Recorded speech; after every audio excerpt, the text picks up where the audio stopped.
Hello and welcome to the India news destroyer. This is Chetan. और system के चलते अगर किसी व्यक्ति की जान चली जाए या फिर सिस्टम किसी व्यक्ति की जान ले ले तो उस पर आप क्या कहोगे? क्योंकि सिस्टम के चलते कितने लोगों की जान जा रही है, इस इशू पर इंडिया में कोई डिबेट नहीं करता। आप पार्लियामेंट में देखोगे आपको इस इशू पर किसी भी तरह की डिबेट नहीं नजर आएगी, खासकर उन टॉपिक पर जब किसी कानून का मिसयूज किया जाता है। किसी की कहानी तो छिप जाती है, किसी की छप जाती है। जिनकी छप जाती है, सवाल वहीं से खड़े होते हैं कि भारत में अगर किसी महिलाओं के साथ दुर्व्यवहार किया जाता है, अन्याय किया जाता है तो हजारों लोग साथ आ जाते हैं। लेकिन वहीं अगर किसी आदमी के साथ ऐसा हो जाए तो उसके साथ कोई क्यों खड़ा नहीं होता, उसके लिए कोई क्यों आवाज नहीं उठाता? मैं ये बात इसलिए बोल रहा हूँ क्योंकि रिसेंटली बेंगलोर में एक व्यक्ति ने सुसाइड कर ली, क्योंकि कथित तौर पर ऐसा मामला सामने आया जिसमें उसके ससुराल वालों ने झूठे दहेज उत्पीड़न का मामला दर्ज करवाकर उसको बर्बादी की ओर धकेल दिया। आप ये देख सकते हैं, हर जगह आपको ये न्यूज़ देखने को मिल जाएगी कि Atul Subhash suicide case, Atul Subhash suicide case. Supreme court ने भी एक केस में ये बात बोली है कि विवाहित महिलाएं कानूनों का मिसयूज कर रही हैं। अब बड़ा सवाल ये है कि क्या अब समय आ गया है कि घर परिवार से संबंधित जितने भी कानून हैं उनको फिर से रिव्यू किया जाए? क्या समय आ गया है कि आदमियों की सुरक्षा के लिए भी कानून बनाए जाए?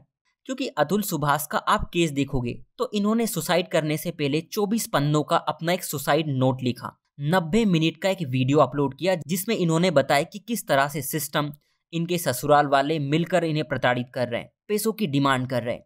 इन्होंने अमेरिका के राष्ट्रपति डोनाल्ड ट्रंप को भी ट्वीट करके ये बात बोली है कि जब आप इसे पढ़ोगे तो मैं जिंदा नहीं बचूंगा। A legal genocide of men happening in India currently. Bharat में इस समय पुरुषों का कानूनी नरसंहार हो रहा है। देखिए, यहाँ पर केस आप देखोगे तो वो धारा 498A को लेकर है, जो कि भारतीय न्याय संहिता की धारा 85-86 बन चुकी है।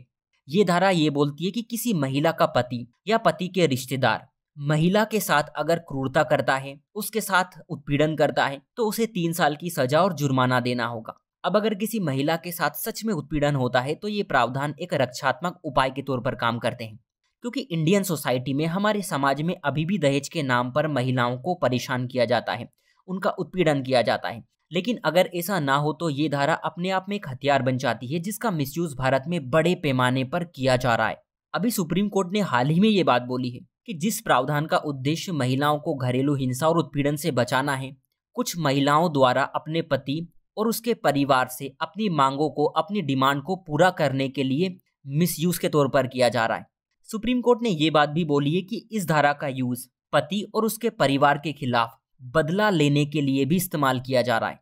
अब बड़ा सवाल ये है कि क्या पुरुषों के लिए सुरक्षा के प्रावधान होने चाहिए, खासकर ऐसे कानूनों में जिनका मिसयूज हो रहा है, क्योंकि इस नए समाज में महिलाओं के उत्पीड़न के साथ साथ पुरुषों का भी उत्पीड़न होता है और इस मुद्दे पर सिस्टम को अपनी आंख बंद नहीं करनी चाहिए, क्योंकि आर्टिकल 14 यही तो बोलता है कि हमें भेदभाव नहीं करना चाहिए, ना ही महिलाओं के साथ और ना ही पुरुषों के साथ। हमारे फंडामेंटल राइट में प्रोसीजर एस्टेब्लिश्ड बाय लॉ की बात की गई है, विधि द्वारा स्थापित प्रक्रिया की बात की गई है, और ये procedure must be proper, just and fair होने चाहिए। मतलब ये प्रक्रिया उचित, न्याय संगत और निष्पक्ष होनी चाहिए। लेकिन जब इस तरह की चीजें हमारे सामने आती है तो इससे सवाल खड़े होते हैं कि क्या सच में प्रक्रिया उचित, न्याय संगत और निष्पक्ष होती है? क्या सच में हमारी न्यायपालिकाएं संविधान के इन सिद्धांतों को फॉलो करती है? क्योंकि अतुल सुभाष का केस इन सभी चीजों पर पानी फेर देता है और सीधे सीधे सवाल सिस्टम पर होते हैं। क्या हमें फिर से इन कानूनों को रिव्यू नहीं करना चाहिए? इनके मिसयूज को रोकने के लिए सही सावधानी की जरूरत होती है, पर हमारा सिस्टम सच्चाई के पीछे कभी भागता ही नहीं है। बस जो सामने आया उसे धर लिया, केस पे केस बढ़ते चले जाते हैं और बची कुची कसर करप्शन से पूरी हो जाती है। हमारे देश के लोगों को, सिस्टम को ये बात समझनी चाहिए कि इस तरह के कानून महिलाओं की सुरक्षा के लिए बनाए गए हैं, लोगों से बदला लेने के लिए नहीं बनाए गए हैं। क्योंकि इन चीजों से परिवार टूटता है और परिवार टूटने का मतलब होता है समाज का टूटना, क्योंकि परिवार हमारे समाज की एक महत्वपूर्ण संस्था है और बिना किसी परिवार के समाज का कोई अस्तित्व नहीं है। अगर समाज की किसी संस्था को चोट पहुंचाई जा रही है, या तो पर्सनल गेन के लिए या फिर करप्शन के थ्रू, चाहे कोई भी हो, एक व्यक्ति हो, महिला हो, पुरुष हो या फिर हमारा सिस्टम, इन चीजों को बिल्कुल एक्सेप्ट नहीं किया जाना चाहिए, क्योंकि भविष्य में इनके भयानक परिणाम हमारे समाज के लिए सामने आ सकते हैं।